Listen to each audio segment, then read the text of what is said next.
buah kesabaran. Tak ada alasan untuk menolaknya jika kebahagiaan Rory adalah kunciku dalam menjalin hubungan baru. Jika putraku itu merasa nyaman, maka apalagi yang harus diragukan. Kami berjalan beriringan dengan mengendarai kendaraan masing-masing, sementara Rory lebih memilih ikut dengan Mas Ilham. Sudahlah, yang penting dia merasa nyaman. Awalnya Rory menolak saat mengetahui aku dan Mas Ilham menaiki motor yang berbeda. Namun entah apa yang dibisikkan oleh lelaki bermata elang padanya hingga akhirnya dia mau mengerti dan pilihan jatuh pada om kesayangannya itu. Di sepanjang jalan menuju lokasi rumah yang akan kubeli, Rory terlihat sangat bersemangat.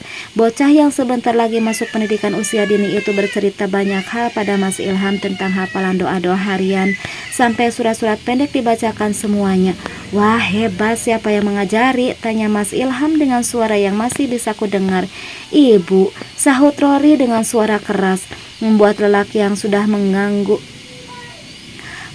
tidurku itu tersenyum simpul saat secara tak sengaja aku melihatnya dari kaca spion.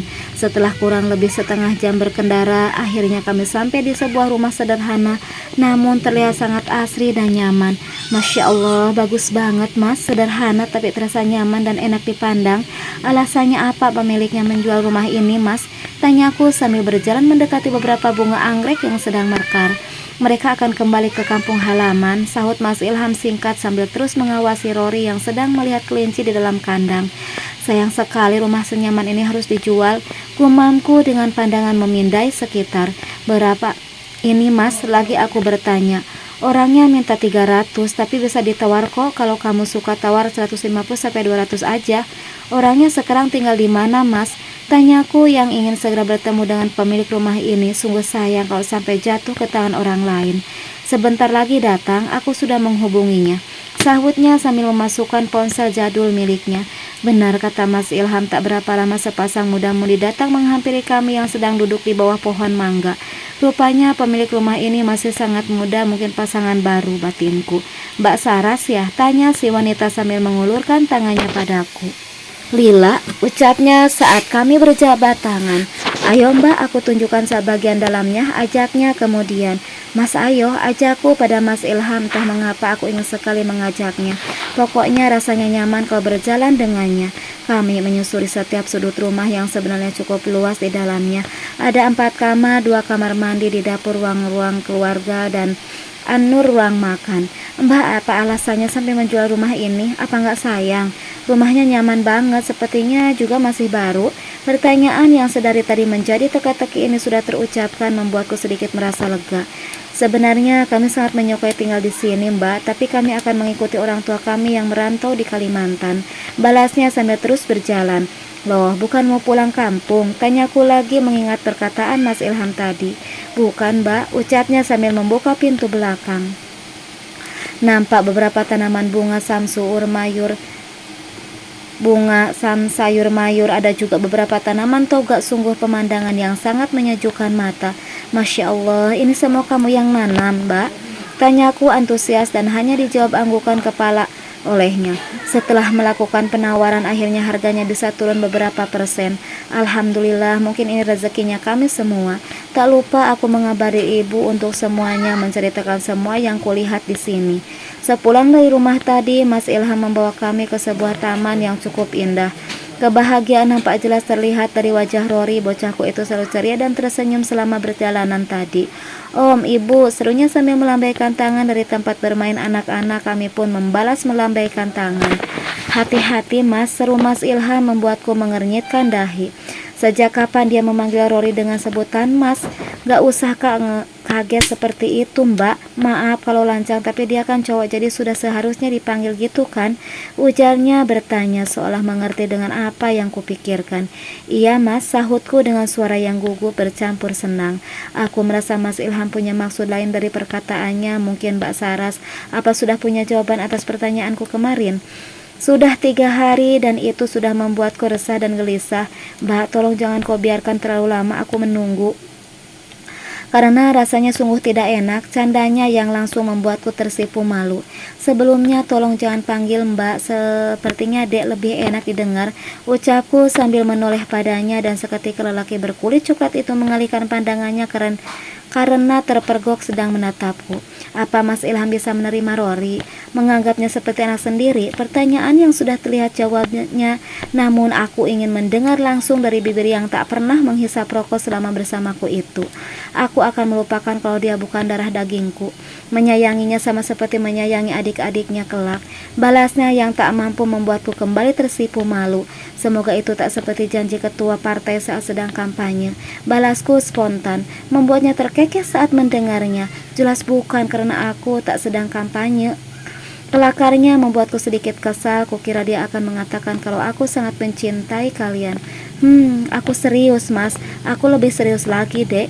Ibu, udah pulang yuk, aku capek. Tiba-tiba Rory sudah berdiri di antara kami. Udah capek beneran Mas? Tanya Mas Ilham sambil berjongkok di depan bocah berambut ikal itu. Rory mengangguk lalu bergelayut manja pada Mas Ilham. Kedua tangan mungilnya melingkar di leher kekar lelaki yang sudah membuat hatiku kebat-kebit itu. Ayo Bu, kita pulang, jagoan kita udah capek. Maksudnya apa coba dia berkata seperti itu? Benar saja, Rory menatapku dan menatapnya secara bergantian. Ayah, ucapnya sambil menyandarkan kepalanya di ceruk leher Mas Ilham. Kok ayah? Tanyaku protes.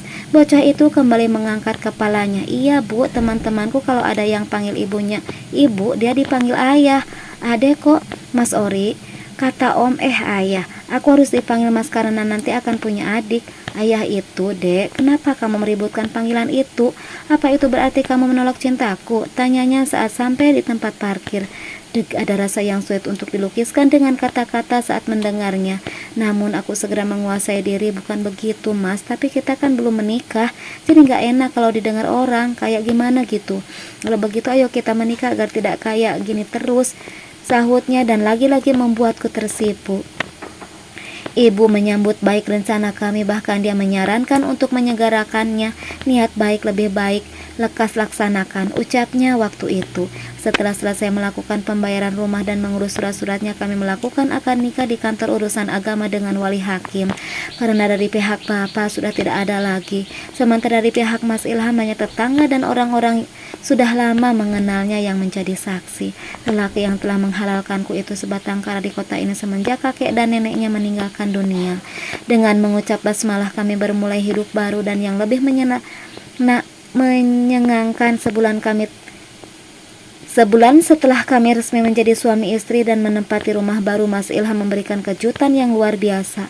Lelaki itu memberiku sebuah buku tabungan dengan jumlah yang tak sedikit. Ini apa Mas? Tanyaku dengan tangan gemetar saat mengetahui nominalnya.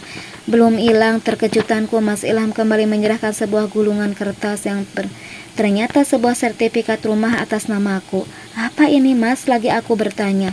Itu harta yang kupunya, aku serahkan kepadamu karena aku percaya kamu bisa menjaganya, ucapnya sambil tersenyum. Lelaki beralis tebal menatapku lekat. Lagi? Tanyaku dan dia pun mengangguk. Kembali kami meneguk madu dari sebuah hubungan yang diridhoi oleh Allah Subhanahu wa Ta'ala. Hari-hari kami lalui dengan rasa syukur atas nikmat yang telah Allah berikan. Sungguh setelah sekian lama merasakan kesakitan, kini kami bisa merasakan kebahagiaan. Untuk saat ini Mas Ilham menginginkanku lebih fokus mengasuh Rory yang akan mulai pertualangannya mencari ilmu sambil membantu ibu mengurus Lek Siti yang sekarang sudah tak bisa beranjak dari tempat tidur. Sedangkan untuk kebutuhan sehari-hari, Mas Ilham masih bisa mencukupi dari hasil bengkelnya yang tidak begitu besar namun cukup ramai. Semakin hari aku dibuat kagum oleh sikap dan sifatnya. Banyak hal yang baik yang dilakukan lelaki itu. Sesuatu yang dulu tak pernah kutemui dari Erwin. Mas Ilham tak pernah memerintah namun memberi contoh. Yang paling utama adalah tentang sholat tepat waktu. Tanpa segan Mas Ilham membantu menyapu, membereskan mainan Rory, bahkan mencuci piring pun dia mau melakukannya. Dan hal itu malah membuatku semakin mengagumi dan mencintainya.